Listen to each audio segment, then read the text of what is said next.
Has Pakistan truly forgotten how to win matches? Or are they just going through a rough World Cup?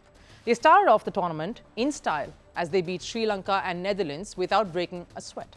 Now, from getting warm welcomes at their venues to the crowds in Hyderabad cheering on the Shaheens, Pakistan enjoyed a wonderful start. Until they faced India in Ahmedabad. The men in blue handed Pakistan a convincing defeat and a boisterous crowd broke their spirit.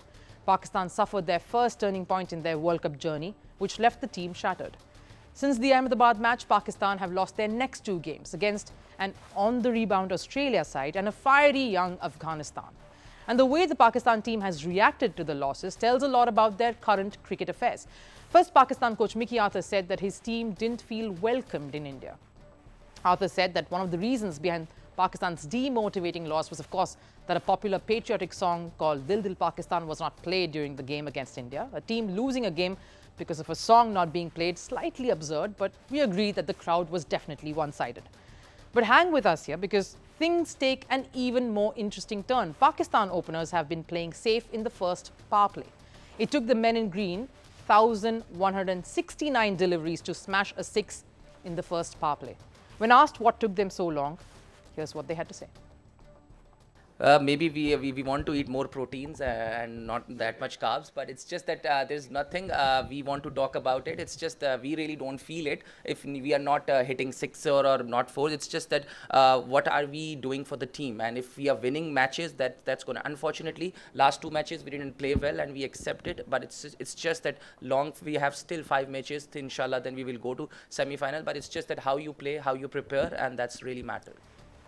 The blame is not on their batting skills or playing slow. Instead, the blame is shifted to the food they're getting during the World Cup, which they say is rich in carbs and not protein.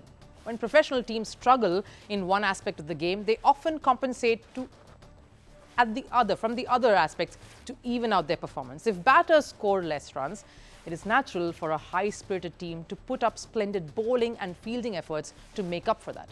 But that is something Pakistan team has missed doing. They had set a respectable target of 283 runs for Afghanistan. All they had to do was rely on their wicket takers to get the job done. But it was Pakistan's fielding that left them down. Misfields cost extra singles. There were half-hearted attempts to save boundaries. And too many times the bowlers yelled catch it, only to have the fielder make no attempt. The body language of Pakistani players had spoken. They were in no mood to play competitive cricket. It got so unbearable that at one point, Coach Arthur was seen storming out of the dugout. This was the first time Pakistan had lost to Afghanistan in an ODI, and that too at the World Cup. Fans and former players were hurt, and they didn't hold back.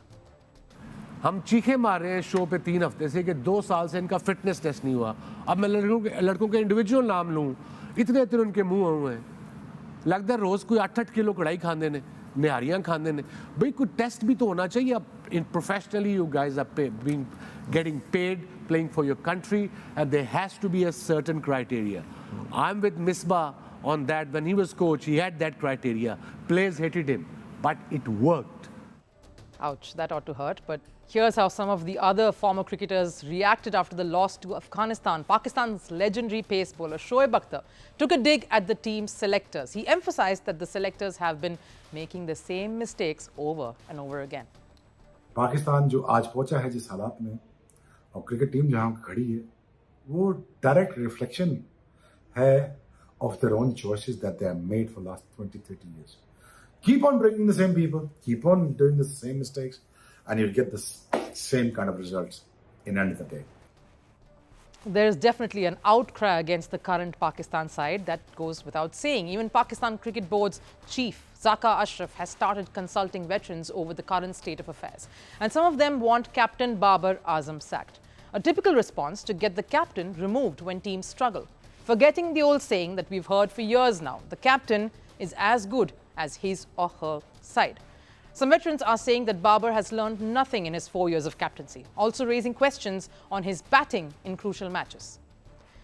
Now, it is true that Babar has not found the middle of the bat this tournament. In the 5 matches that he has played in this tournament so far, he has scored at an average of just over 30. His highest score of 74 runs came against Afghanistan, and he has scored just 157 runs in this tournament. And that's definitely not something you would expect from the current world #1 ODI batter. Babar's performance with the Willow has no flair at the World Cup, and the high hopes that Pakistan had from him seem to be slowly fading. They're calling for a replacement, not the sort of noise or surround sound you want to hear while the tournament is still very much on. Do Babar and his team have it in them to drown all this out and make a comeback, as it has in the past with Imran's famous cornered tigers phrase, or is this Pakistan team spirit already broken? It's the dream of every cricketer, the ultimate glory. Few manage to keep their date with destiny, but for many, it's been heartbreaks and a cross to bear. The Holy Grail is here in India. I'm Rupha Ramani, and Firstpost brings you the ringside view.